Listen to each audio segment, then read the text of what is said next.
bienvenue dans cette nouvelle vidéo. Donc on va enchaîner sur la partie 2 sur les conteneurs. On va cette fois-ci rentrer plus en détail sur les VStack. Alors la VStack c'est un composant qui s'appelle Vertical Stack qui permet d'afficher les éléments les uns en dessous des autres, un peu comme une liste.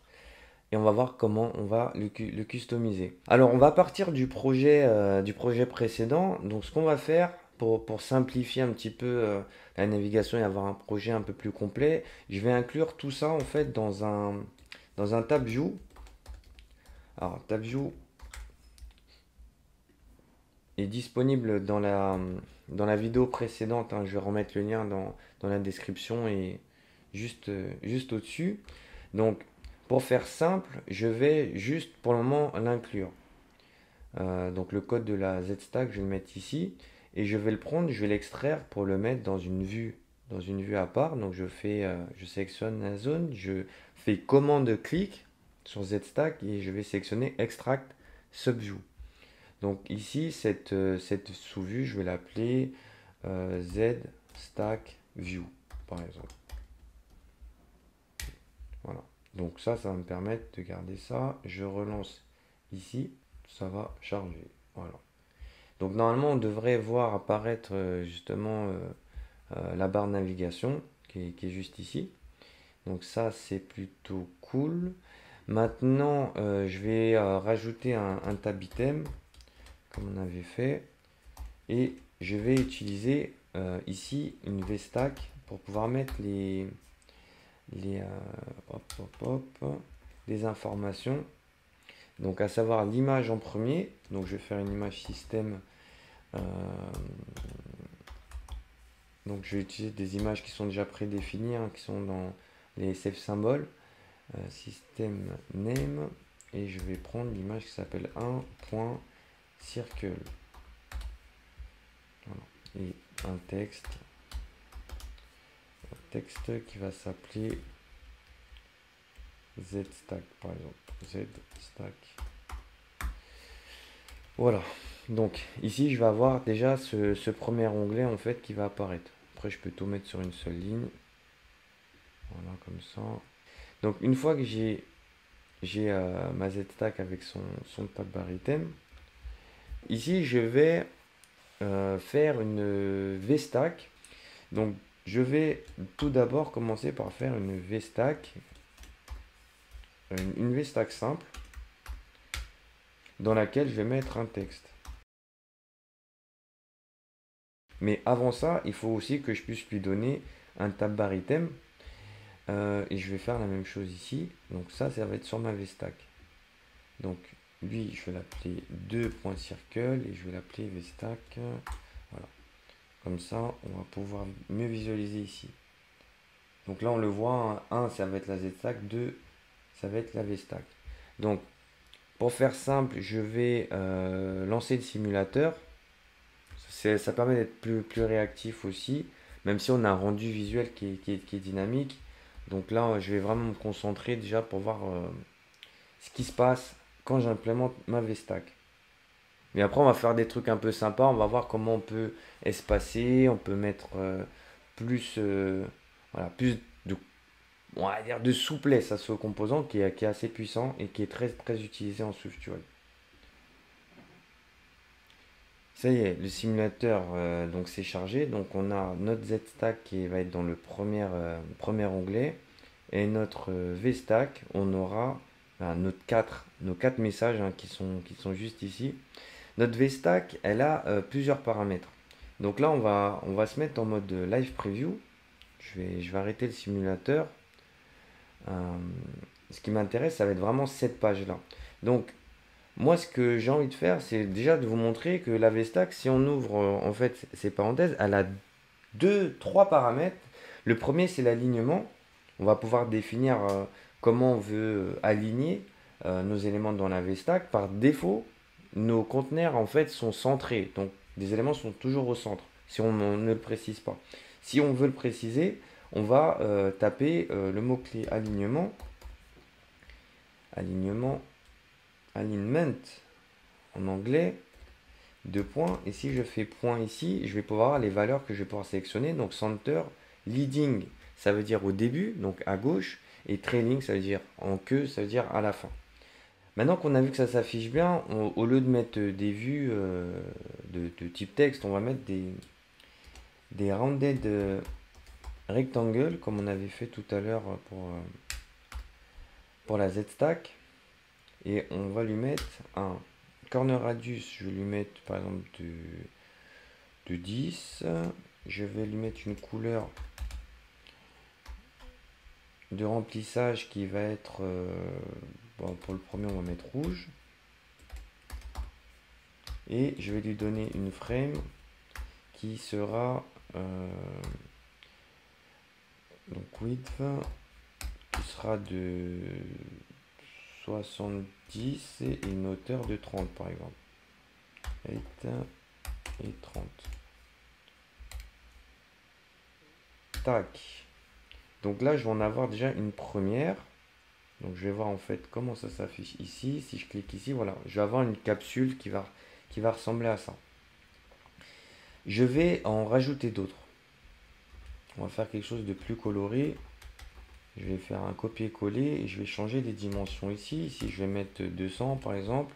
Je vais le mettre en orange. Et ici, je vais le mettre en jaune, donc yellow. Et je vais le mettre à 100. 100. Voilà. Ils ont tous la même taille et tous le même corner radius. C'est pour justement avoir un visuel comme ça. Ici, par exemple, en utilisant donc leading, center ou training, je vais pouvoir disposer en fait du positionnement en fait de mes vues qui sont à l'intérieur de ma VStack. Je suis obligé de resélectionner. Ici, mes vues vont être centrées et si je mets trailing,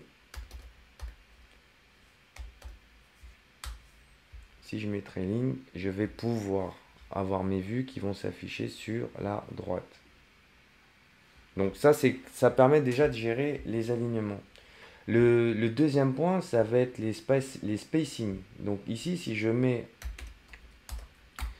le paramètre spacing ici, je vais pouvoir tout simplement mettre des espaces. C'est-à-dire que si je veux mettre un espace de 50 entre mes vues, je vais pouvoir le mettre ici. Et en rafraîchissant, ça me rajoute bien mes espaces. Donc la VStack, elle permet aussi d'avoir un alignement qui va être vraiment en fonction de ce que vous voulez faire. Donc c'est vraiment customisable et c'est vraiment très très souple comme composant. Donc là on le voit, si on pousse, on pousse, et ben on peut faire des trucs assez sympas. Dans la deuxième partie de cette même vidéo, on va essayer de faire un truc sympa, on va essayer d'animer tout ça. Donc je vais rajouter des boutons. Et ce qui va être aussi cool, c'est que je vais le faire du coup dans une autre VStack. Vous avez vu, si on ne fait pas d'extraction de vue, on va commencer à se retrouver à avoir beaucoup de code et après ça devient de moins en moins forcément lisible. Donc, et souvent on va devoir rafraîchir aussi les vues. C'est souvent un petit peu, voilà, un petit peu chiant. Voilà. Donc ça, c'est pour la partie présentation. Maintenant, si je veux faire un truc un peu plus dynamique, donc je vais prendre cette VStack. Je vais lui donner un paramètre ici où l'alignement, je veux qu'il soit dynamique. Alors, comment on va faire ça? Ce qu'on veut à la fin, c'est de pouvoir dynamiquement changer le type d'alignement. Grâce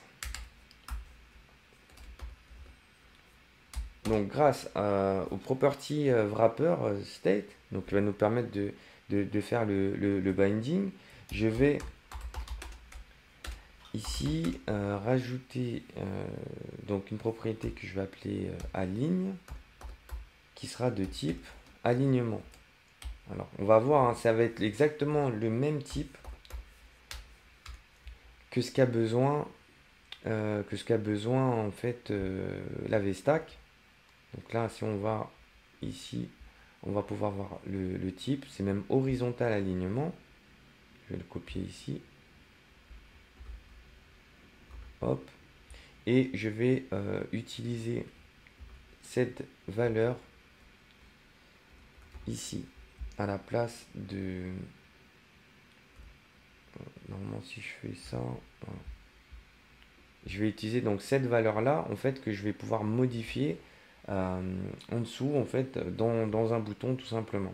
Je vais devoir prendre cette VStack. Donc là, on va commencer à empiler. Je vais prendre cette VStack et je vais l'appeler Color VStack. Je vais l'extraire et je vais l'appeler Color VStack. View. Donc ça va me mettre un message d'erreur parce que je vais avoir besoin en fait de passer en fait ne serait-ce que le paramètre. Pour faire ça, je vais devoir jouer d'une toute petite astuce. Ça veut dire que mon paramètre en fait d'alignement, je vais pas le mettre en privé. Je vais pas le mettre en privé parce que je vais en avoir besoin là. Donc je vais le mettre ici.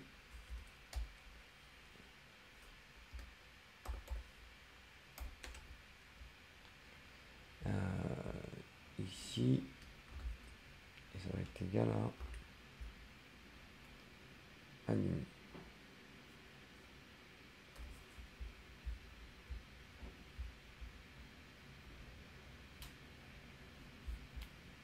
Maintenant, c'est un alignement, il faut que je lui donne une valeur par défaut qui va être center par défaut.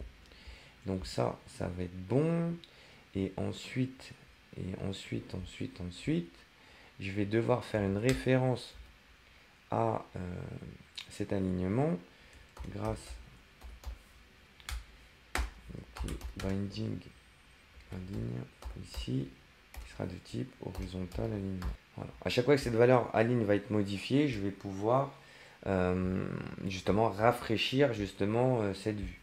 Donc ça va être bien. Il y aura une vidéo dédiée pour tout ce qui est binding et state pour bien expliquer. Donc ça c'est vraiment pour montrer comment marche la VStack. Maintenant que j'ai fait ça, donc j'ai ma ZStack dans le premier onglet, j'ai ma color VStack qui va être celle-là, mais en plus celle-là je vais devoir la mettre dans une autre VStack, c'est-à-dire que je vais pouvoir cumuler. Donc ça c'est ce qui est intéressant.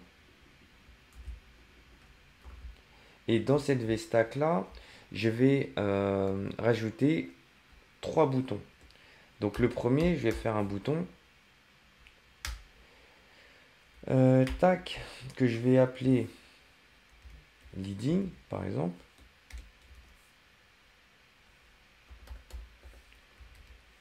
Et ce leading là, en fait, ce bouton, il va prendre une action.